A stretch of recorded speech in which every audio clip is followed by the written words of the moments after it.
নিয়তি।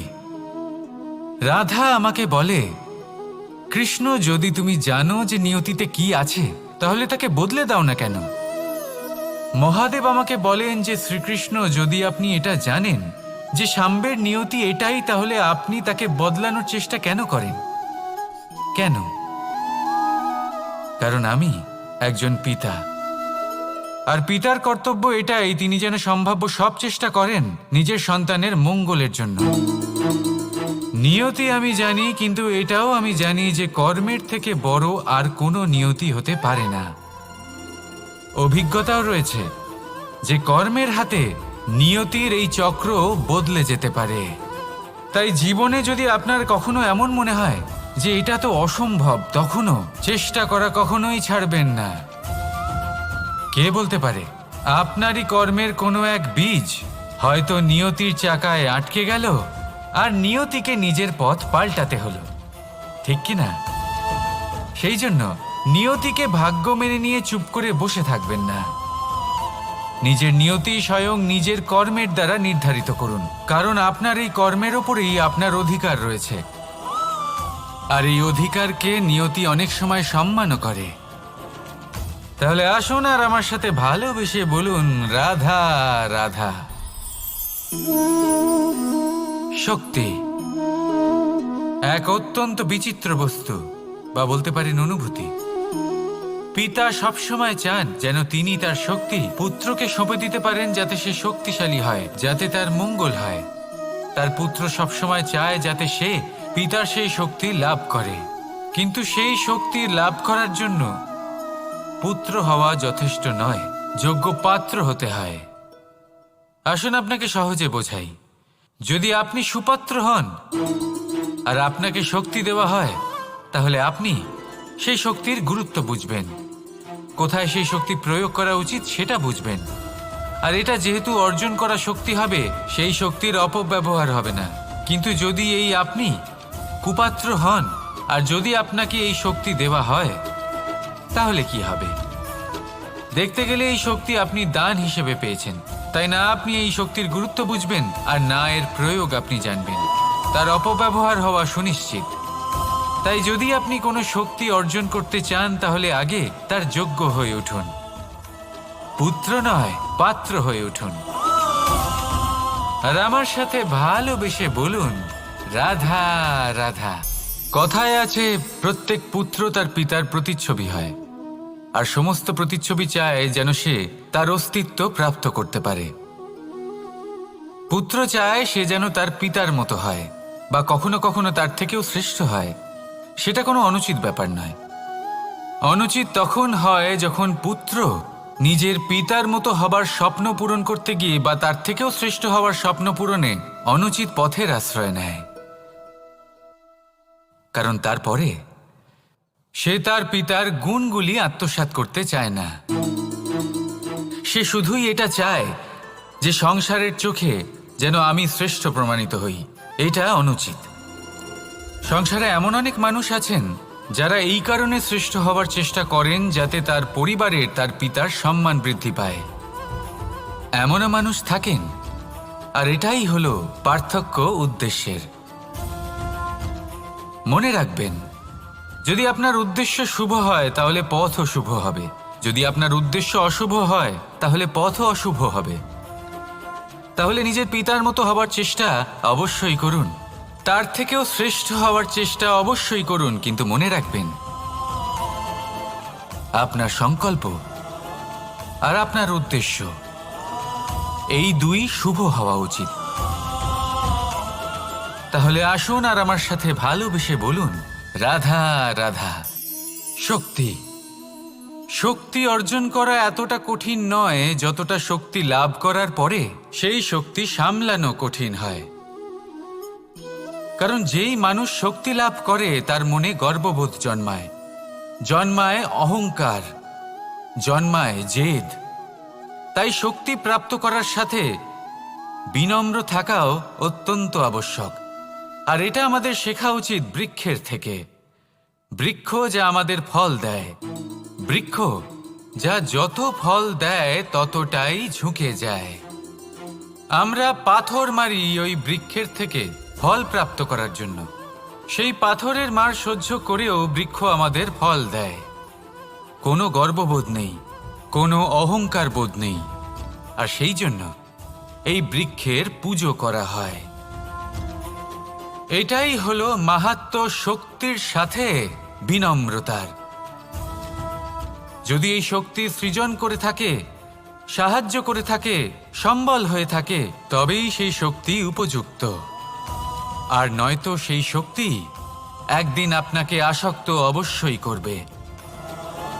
তাহলে শক্তি অবশ্যই অর্জন করুন, কিন্তু তার সাথে সেই শক্তি সামলানোর মতো বিবেকও আপনাকে অবশ্যই জাগ্রত করতে হবে। তাহলে আসুন আমার সাথে ভালোবেসে বলুন, রাধা রাধা। অহংকার অত্যন্ত বলশালী হয়। এই অহংকার মানুষকে কখনো নত হতে দেয় না। অদ্ভুত ব্যাপার, এই অহংকার যা মানুষকে কখনো নত হতে দেয় না, সেটাই তার পতনের কারণও হয়ে দাঁড়ায়। যেখানে মানুষ এটা ভাবতে শুরু করে যে শুধুমাত্র সেই যোগ্য, সেখান থেকেই তার পতনের আরম্ভ। ঠিক কিনা? দেখুন, যদি কোনো মানুষ এটা ভাবে যে আমি এই সব কিছু করতে পারি, তাহলে তা হলো বিশ্বাস। কিন্তু যদি সে এটা ভাবতে থাকে যে শুধুমাত্র আমি এই কাজ করতে পারি, তাহলে তা হলো সেই ব্যক্তির অহংকার। আর এটা আপনাকে বিনাশের দিকে অবশ্যই নিয়ে যাবে। মনে রাখবেন, যখন আমি আর শুধুমাত্র এই দুই এক হয়ে যায়, সেখান থেকে আপনার পতনের সূত্রপাত হবেই। তাই আপনি কখনোই এই অহংকারের চক্রব্যূহে ফেঁসে যাবেন না। বিশ্বাস রাখুন নিজের ওপর এবং অন্যের ওপরও। আর মনে রাখবেন, বিশ্বাসের মধ্যে বিশ্বের প্রত্যেকটা বস্তু বসবাস করে।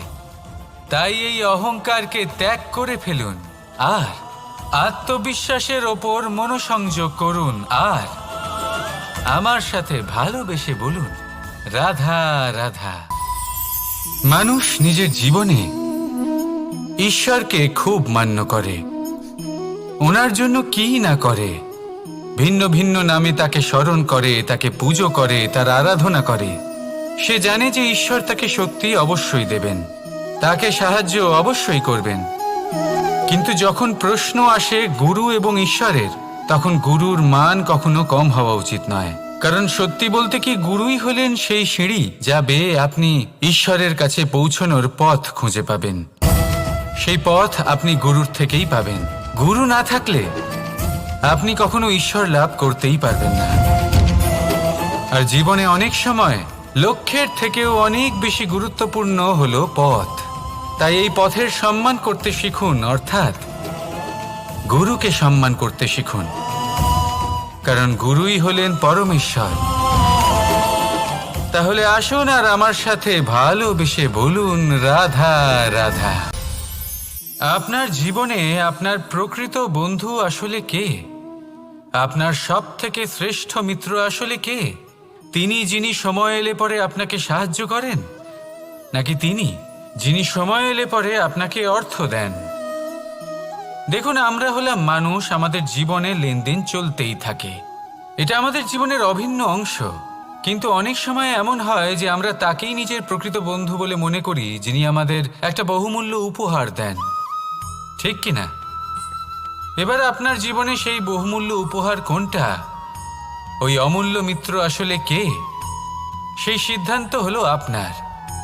কিন্তু যদি আপনি আমাকে জিজ্ঞেস করেন, তাহলে আমার মতে স্বর্ণ, হিরে, মুক্ত, ধন এগুলো বহুমূল্য নয়। বহুমূল্য হলো সঙ্গ, যখন আপনি একা হয়ে যাবেন, সময়, যখন আপনার তাকে প্রয়োজন হবে, সমর্পণ, যখন আপনার বিশ্বাসের প্রয়োজন পড়বে। যে মানুষ আপনার প্রতি এই 3 গুণ প্রদর্শন করেন, যিনি আপনার কঠিন সময়ে আপনাকে অবশ্যই সঙ্গ দেবেন, যখন আপনার প্রয়োজন পড়বে আপনাকে অবশ্যই সময় দেবেন, আপনার প্রতি সম্পূর্ণ সমর্পিত থাকবেন, সেই হলো আপনার আসল মিত্র, সেই হলো আপনার প্রকৃত বন্ধু। কারণ সত্যি বললে, বন্ধুত্বের অর্থই হলো নিজেকে সম্পূর্ণরূপে কারোর কাছে সমর্পণ করে দেওয়া। তাই আপনার সেই বন্ধুর জন্য নিজের প্রাণ উজাড় করে দিন আর ভালোবেসে বলুন, রাধা রাধা। মানুষ জীবনে 3টে কাজ অবশ্যই করে থাকে। কিছু দান করে, কিছু গ্রহণ করে, আর কিছু ত্যাগ করে দেয়। এটাও ভাবতে থাকে যে এটা করলে কিভাবে করবে। দেবার জন্য পর্যাপ্ত ধন নেই, নেবার জন্য সংসারে অত স্নেহ নেই, আর ত্যাগ করার জন্য জীবনে এত সুখই নেই, তাহলে কিভাবে করবে?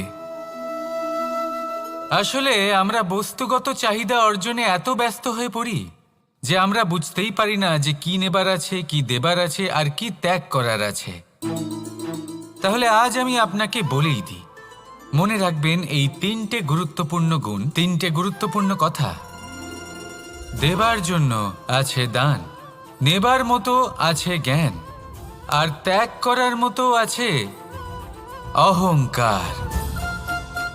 যখন আপনি দান করতে শিখে যাবেন, জ্ঞান অর্জন করার শক্তি আপনা থেকেই আপনার মধ্যে চলে আসবে। আর যখন এই জ্ঞান আপনার মধ্যে প্রবেশ করবে, অহংকার আপনা থেকেই আপনার থেকে দূরে চলে যাবে। যে ব্যক্তি এই 3-এর মধ্যে ভারসাম্য বজায় রাখতে পারে, তার বর্তমান, ভূত, ভবিষ্যৎ, লোক, পরলোক সব কিছু শুধরে যায়। যেই দিন আপনি দান করতে শিখে যাবেন, জ্ঞান আহরণ করতে শিখে যাবেন, অভিমান ত্যাগ করতে শিখে যাবেন, আপনার সর্বশক্তিশালী, সর্বশক্তিমান পরমেশ্বরেরও প্রয়োজন পড়বে না।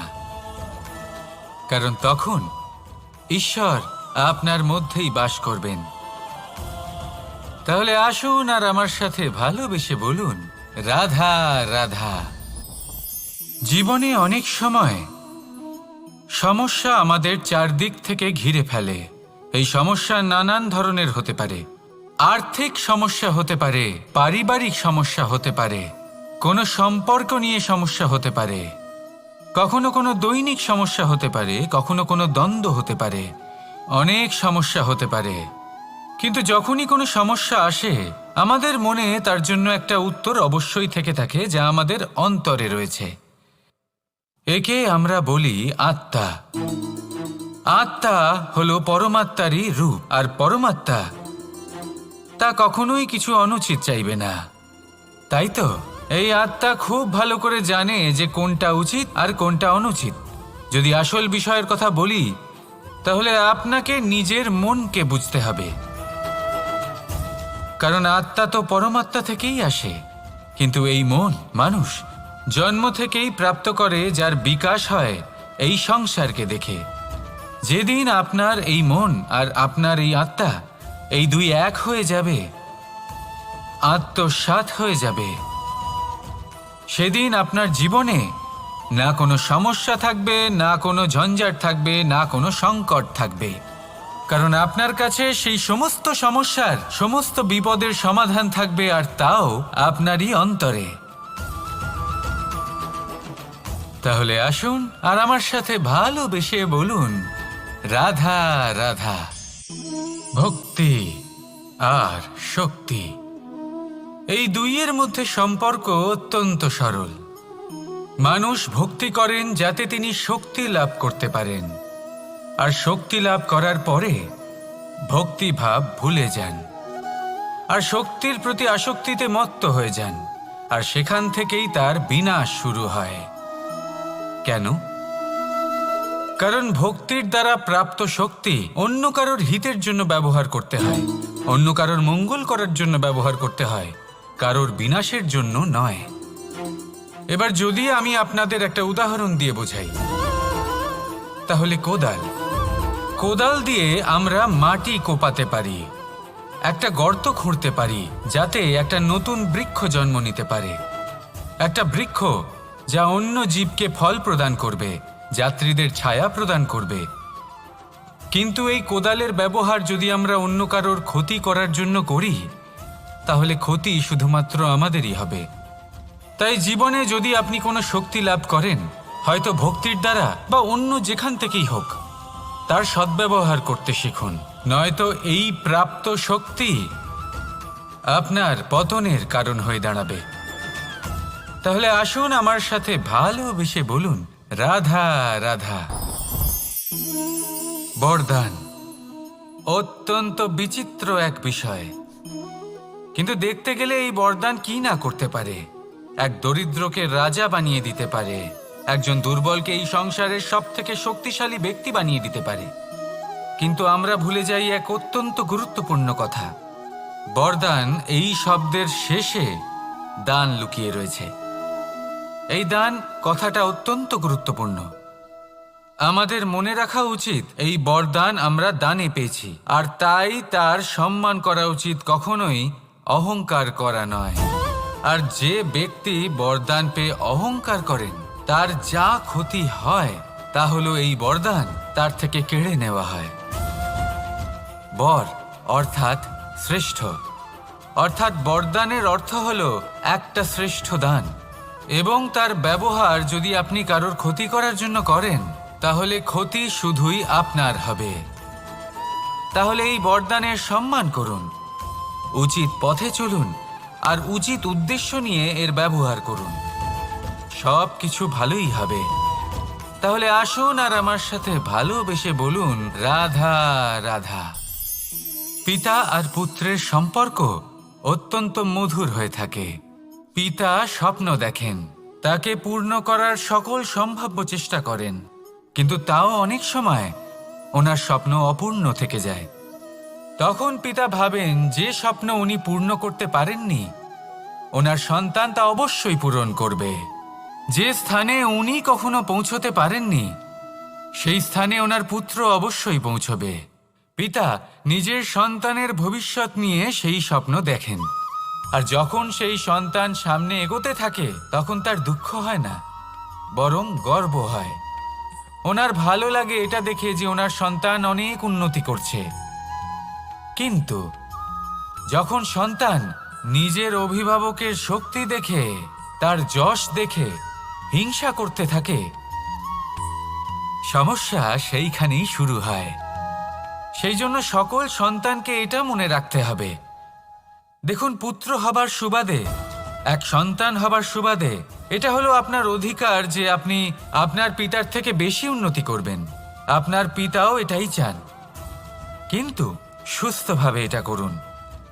একটা রেখা টেনে নিন যাতে আপনি তাতে এগোতে পারেন আর আপনার পিতার তাতে গর্ববোধ হয়, আর সেই বিষয়ে দুঃখ না হয় যে আমার সন্তান আমাকেই ছোট করার চেষ্টা করছে। ইতিহাস সাক্ষী রয়েছে, যে মানুষ অন্য কাউকে ছোট করার চেষ্টা করেছেন সেই মানুষই ছোট হয়ে গেছেন। আর আমার মনে হয় না আপনি এটা চান, কারণ কোনো একদিন আপনিও কারোর পিতা হবেন। আসুন আমার সাথে ভালোবেসে বলুন রাধা রাধা। সাথী, সাথী এই শব্দটির ব্যাখ্যা কে কিভাবে করে? মিত্র, সখা, বন্ধু, কিন্তু অর্থ একটাই। তিনি যিনি আপনার সঙ্গী হন আর তিনি যার সাথী আপনি হন। এবার সব থেকে বড় প্রশ্ন হলো এটাই যে তিনি কে হতে পারেন যাকে আপনি আপনার সাথী বলে মেনে নিতে পারেন, নিজের সখা, নিজের মিত্র, নিজের বন্ধু মেনে নিতে পারেন। আপনার সাথী হলেন তিনি যিনি দুঃখের সময় আপনার পাশে থাকবেন, আপনার হাত ধরে থাকবেন। আপনার সাথী হলেন তিনি যার হাত আপনি নিজের সুখের দিনে ধরে থাকবেন।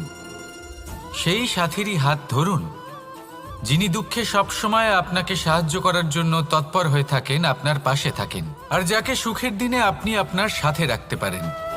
আর যখন আপনার সাথে আপনার এই সাথী থাকবে তখন আপনি এটা বুঝবেন যে যখন জীবনে দুঃখ আসে তখন এই দুঃখ কমে যায়, সবার মধ্যে ভাগ হয়ে যায়। আর যদি তখন সুখ আসে তাহলে সেটা সবার উপস্থিতিতে আরো বেড়ে যায়। এটাই হলো প্রেম, এটাই হলো ভালোবাসা, এটাই হলো সঙ্গ, যেমন সম্পর্ক আমার আর রাধার মাঝে। তাহলে আসুন আর আমার সাথে ভালোবেসে বলুন রাধা রাধা।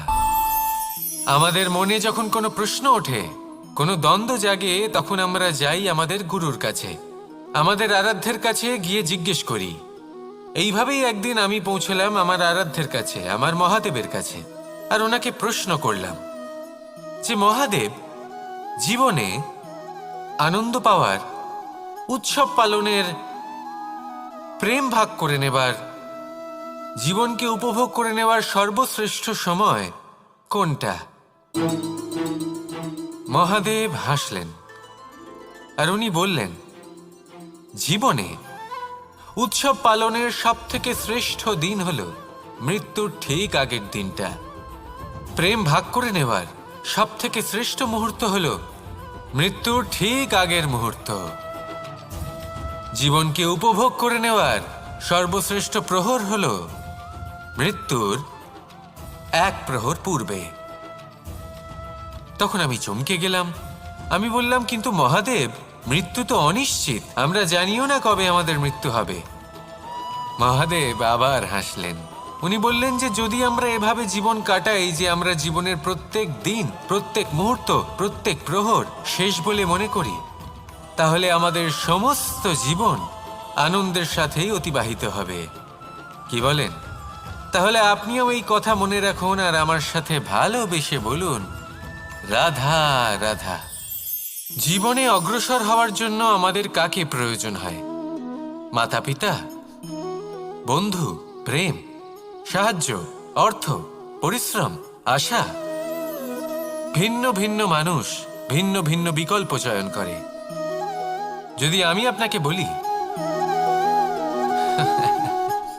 তাহলে জয় আর পরাজয়ের মন্ত্র দুটো শব্দের উপর নির্ভর করে, মেনে নেওয়া আর দৃঢ় হওয়া। যদি মেনে নেন তাহলে হেরে যাবেন, যদি দৃঢ় হন তাহলে নিশ্চিত রূপে জয়ী হবেন। যদি কখনো আপনি ক্লান্ত হয়ে ওঠেন, আপনি দুঃখী হন, পুরোপুরি ভেঙে পড়েছেন, তখন মেনে নেবেন না যে আপনি ভেঙে পড়েছেন, নয়তো হেরে যাবেন। তখন উল্টে স্থির করবেন যে যাই হয়ে যাক না কেন, আমি জয়ী হবই।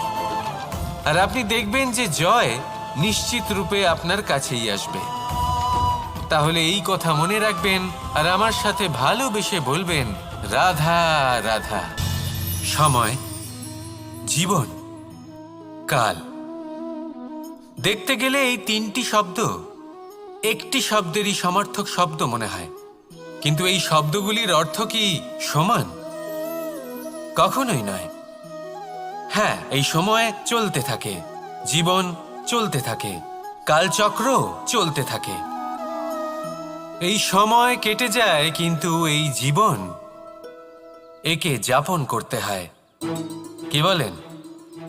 এই জীবনে কিছু করুন বা কিছু না করুন, জীবন এমনি কেটে যাবে, আপনি জানতেও পারবেন না। কিন্তু সেটা আমাদের উদ্দেশ্য নয়, একে যাপন করতে হবে। এই জীবনে প্রেরণা পেতে শিখুন, প্রেরণা দিতে শিখুন, আহ্বান গ্রহণ করতে শিখুন, আহ্বান জানাতে শিখুন, মহান কাজ করতে শিখুন, ধন্যাত্মক বোধ জাগিয়ে তুলুন। জীবন অতিবাহিত করার অর্থ কি তা আপনি শিখে যাবেন। কারণ সময় কেটে যায়, সমস্ত যুগ কেটে যায়, কিন্তু জীবনের রীতি জীবন কাটিয়ে দেওয়া নয়, জীবন যাপন করা। এই জীবন সম্পূর্ণরূপে অনুভব করতে হবে, নতুন পথ বানাতে হবে। এবারে যদি এই জীবন বাঁচার সময় একবার ভেবে দেখুন, যদি মনে প্রেম থাকে, সদ্ভাবনা থাকে, তাহলে কি হবে? এই জীবনকে বাঁচার অনুভূতিটাই অন্যরকম হয়ে যাবে, একটা আনন্দময় অনুভূতি লাভ করবেন। তাহলে এটাই করুন আর আমার সাথে ভালোবেসে বলুন, রাধা রাধা। আপনি কি কখনো কোনো জলের ধারা দেখেছেন? তার সামনে যতই মাটি থাকুক না কেন, যতই কাদা থাকুক না কেন, যখন এই জলের ধারা বইতে আরম্ভ করে দেয়, তখন এই কাদাকে নিজেই ধুয়ে নিয়ে যায়। ওই কাদাকে ধুয়ে দেয় এবং নিজের পথ নিজেই তৈরি করে নেয়। তাহলে আপনিও এরকম জলের মতো হয়ে উঠুন। যদি হয়ে উঠতে পারেন, তাহলে নিজের মনের, নিজের ভাবনার, নিজের জীবনের যত অনাবশ্যক তত্ত্ব আছে, অনুপযোগী অংশ রয়েছে, অর্থাৎ অপরিষ্কার অংশ রয়েছে, তা নিজে থেকেই নির্মল হয়ে উঠবে। আর যেরকম জলের ধারা কখনো থেমে থাকে না, সব সময় বয়ে চলে, সেইভাবে আপনিও কখনোই থামবেন না। সবসময় বয়ে চলুন, এগোতে থাকুন। পথে যদি অনেক বিপদ আসে, সমস্যা আসে, থামবেন না, তার উপর নিরন্তর প্রহার করুন, নিরন্তর প্রয়াস করুন আর অগ্রসর হন। আপনি ভেবে দেখুন, এই জলের ধারা কখনো থেমে থাকে না, সবসময় বয়ে চলে, বিপদের সম্মুখীন হয়ে তাকে সাথে বয়ে নিয়ে চলে। সেই জন্য জলের ধারা, প্রবাহমান এই ধারা, এর থেকে কখনো দুর্গন্ধ আসে না, এতে কখনো ময়লা জমতে পারে না, বরং পালিত হয় সুন্দর প্রাণবন্ত জীবজন্তু, যেমন সুন্দর ছোট মাছ। তাই আপনিও এটাই করুন, কখনো থামবেন না, শুধু চলতে থাকুন, জলের ধারার মতো বইতে থাকুন। আপনি আপনার লক্ষ্য অবশ্যই খুঁজে পাবেন, আর তার সাথে নিজের অন্তরের যে মালিন্য রয়েছে তা আপনি নিজেই নিজের থেকে দূরে করে দেবেন। তাহলে আসুন আর আমার সাথে ভালোবেসে বলুন, রাধা রাধা। এবার অনেক সময় মানুষের মনে এরকম প্রশ্ন আসে যে এই সংসারে সবথেকে বড় বিপদ কি? কেউ বলে ধর্ম সংকট, আবার কেউ বলে প্রাণের ওপর আসা সংকট। প্রত্যেক মানুষের জীবনে বিভিন্ন সংকট আসে, আর এই সমস্ত সংকট অত্যন্ত বিচিত্র হতে পারে। এই সমস্ত সংসার হলো সংকট দ্বারা পরিপূর্ণ। ঠিক আছে, আপনাকে একটা উদাহরণ দিই। একজন ধনী ব্যক্তি, এবার ওনার জীবনে সংকট কি হতে পারে? সংকট এটাই যে কেউ তার সম্পত্তি চুরি না করে নেয়, আমরা বুঝতে পারছি। এবার একজন চোর, তার জীবনে সংকট কি হতে পারে? যে চুরি করার সময় সে যদি তার একটা কাশি চাপতে না পারে, তাহলে সে ধরা পড়ে যেতে পারে, ঠিক কিনা? আবার অনেক সময় এমনও হয় যে যার জন্য আমি সংকট, সেও আমার কাছে সংকট। যেমন এই পরিস্থিতিতে দেখুন, সংকট হলো সংকট, এ তো জীবনে থাকবে, কিন্তু এর সম্মুখীন কিভাবে হওয়া যায়? খুব সরল, সব এটার ওপর নির্ভর করে, মনের ওপর। এই মনকে নিয়ন্ত্রণ করলে সব ঠিক থাকবে। এবার যদি ধনী ব্যক্তি মনকে নিয়ন্ত্রণ করে ফেলেন, নিজের অর্থের ব্যবহার শুভ কাজের জন্য, সমাজের সেবার জন্য বিকাশ করতে করেন, ওই অর্থকে একত্রিত করে না রাখেন, তাহলে চুরির সমস্যা, এই সংকট সেখানেই কেটে যাবে। এবার যদি কথা বলি সেই চোরের, তাহলে চোর যদি নিজের মনকে সংযত করে নেয়, যদি নিজের কর্মকে নিয়ন্ত্রণ করতে পারে, তাহলে এমন কোনো স্বর নেই যা ওকে ধরা পড়তে বাধ্য করবে। সেই জন্য জীবনে সংকট যতই আসুক, যত বড়ই সংকট আসুক না কেন, কবচ হলো একটাই, আর এই কবচের নাম হলো আত্মনিয়ন্ত্রণ। নিজের মনকে নিয়ন্ত্রণে রাখতে শিখুন। এটা নিজের জীবনে প্রয়োগ করে তো দেখুন। যদি আপনি করতে পারেন, তবে আপনি দেখবেন যে সংকট তো জীবনে আসা যাওয়া করে, কিন্তু সেই সংকটগুলির সম্মুখীন আপনি এইভাবে করতে পারবেন। তাহলে সেটাই করুন, আর আমার সাথে ভালোবেসে বলুন, রাধা রাধা। এই দড়িটা দেখুন, ছোট ছোট রেশম দ্বারা তৈরি, এটা সরু সুতো দ্বারা তৈরি হয়েছে এটা, আর এ অত্যন্ত কোমলও বটে।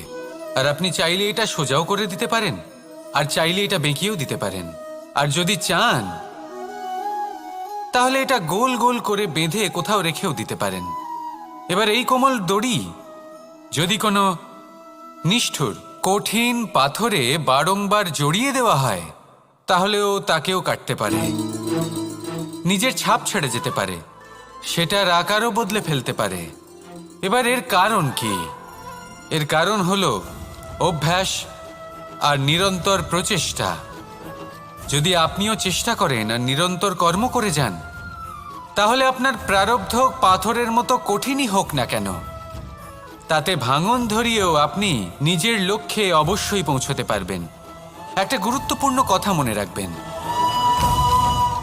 সুকর্মের অভ্যাস আর নিরন্তর প্রয়াস, এই হলো সাফল্যের মন্ত্র। তাহলে জীবনে এই মন্ত্র আনুন আর আমার সাথে ভালোবেসে বলুন রাধা।